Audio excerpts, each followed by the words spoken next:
Je vais laisser la parole au docteur Giraud-Barraud. Elle nous a dit Messidor, il y a 15 ans, c'était des extrémistes. Alors ça serait intéressant qu'elle nous explique ce qui se cachait derrière ce terme. L'idée, c'était Messidor, il pense qu'au travail, il pense qu'à la rentabilité, il ne s'occupe pas de la maladie, on ne va pas pouvoir travailler avec eux. Voilà le discours que j'ai entendu des collègues psychiatres et autres.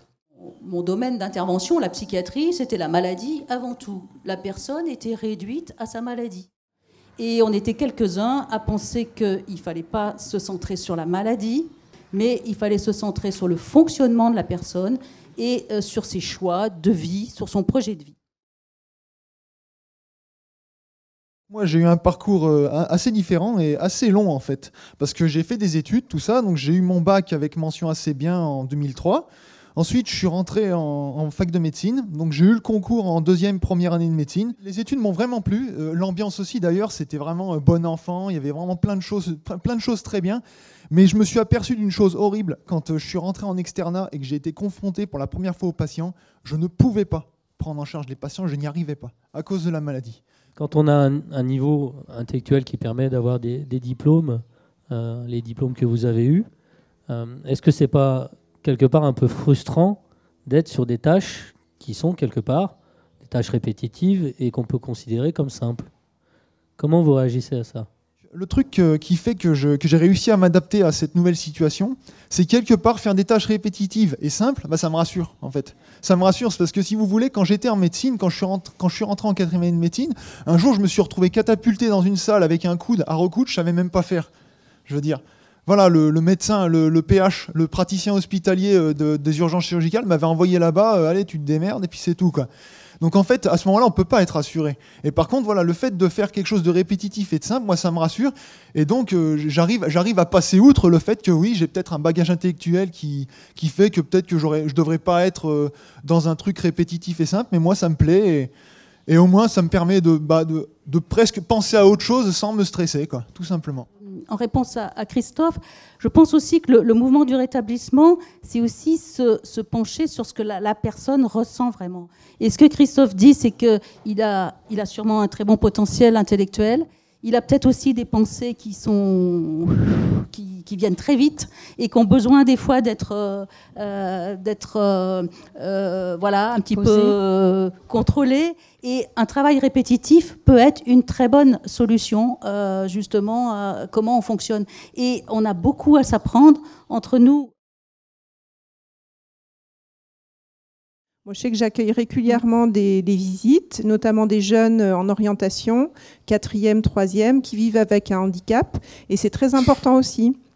Et souvent, leur témoignage à la fin de la visite, c'est de me dire « Oh, mais madame, finalement, c'est pas aussi dur que ce qu'on pensait. » Là, en fait, maintenant, je suis au restaurant d'entreprise d'Estée. Voilà. Donc, on fait de la plonge, industrielle, on peut dire. Si on était dans le milieu ordinaire avec de la rentabilité, on ne serait pas nombreux. Mais là, heureusement, dans l'unité, on est assez nombreux. Donc, le travail est plus faisable pour des personnes qui ont des difficultés comme nous, quoi. J'insiste sur les conditions de réussite. C'est vraiment cet esprit du rétablissement où la personne peut exprimer ses valeurs et ses choix. Même si quelqu'un dit « je veux travailler », quand on a la motive, quand on a l'énergie, on peut abattre des montagnes et justement, il faut accompagner sur ce premier choix. Après, les autres choses suivent. Je rebondirai sur ce que vous disiez, la formation, ça me semble très très important. Et tout type de formation, hein, ça peut être un permis cariste, ça peut être ne serait-ce qu'une progression en interne sur des petites tâches, des missions. D'autant plus important que la situation économique qu'on vit aujourd'hui, il y a de moins en moins d'emplois non qualifiés. Hein. C'est vrai que ça, il faut vraiment l'avoir à l'esprit. Aujourd'hui, dans l'entreprise, on n'a plus un petit peu des emplois comme ça qui étaient confiés à des personnes, on appelait ça homme à tout faire. Aujourd'hui, tout le monde doit être performant, tout le monde doit être au top de sa compétence, etc. Donc, il faut bien avoir ça à l'esprit. Et il faut justement que les personnes avec un handicap trouvent leur place et cette motivation pour apprendre.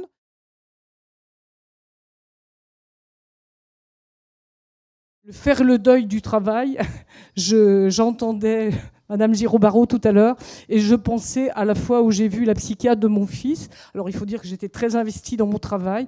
Elle m'a regardée dans le blanc des yeux, elle m'a dit « Mais madame, vous devez faire le deuil du travail pour votre fils ». Je sais que je suis ressortie très regonflée. Il faut quand même des lieux, des méthodes et des tâches. Et on est en difficulté quand même en ce qui concerne les lieux, puisque on nous dit la mixité des handicaps. On ne peut pas penser la mixité sans penser à une réflexion très très profonde de qu'est-ce qu'on attend pour chacun des handicaps. Pour les méthodes, c'est pareil, hein. Les méthodes, on voit très bien l'importance des parcours de vie. Enfin, rien ne s'est fait en une seule fois. Non. Tout est dans le parcours.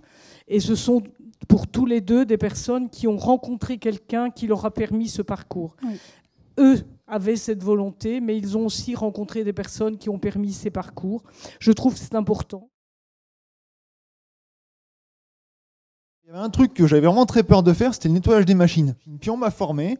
J'ai trouvé ça finalement relativement simple, facile, reposant même parfois. Et un truc que je n'aurais jamais fait non plus à l'époque, c'est que maintenant, c'est quasiment tout le temps moi qui forme les nouveaux au nettoyage de cette machine, quoi.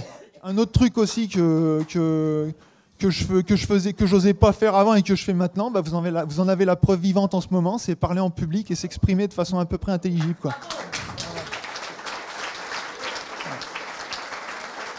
En tout cas, Messidor, ce que ça m'a apporté, c'est une chose importante, c'est quand j'étais dans le milieu ordinaire dans le nettoyage, il ne se passait pas 2 mois sans que je finisse pas en arrêt maladie parce que j'y arrivais plus. Donc déjà, depuis que je suis rentré à Messidor, pas une seule fois j'ai été en arrêt maladie parce que j'y arrivais plus, donc j'y suis toujours arrivé, donc ça montre bien l'efficacité et le travail qui se passe bien dans cette unité. Philippe l'a dit, qui est importante pour nous et qui a un projet qu'on commence à réaliser mais qu'on n'a pas complètement réalisé, c'est le pouvoir d'agir des travailleurs et l'intégration des travailleurs Messidor dans la gouvernance de notre association.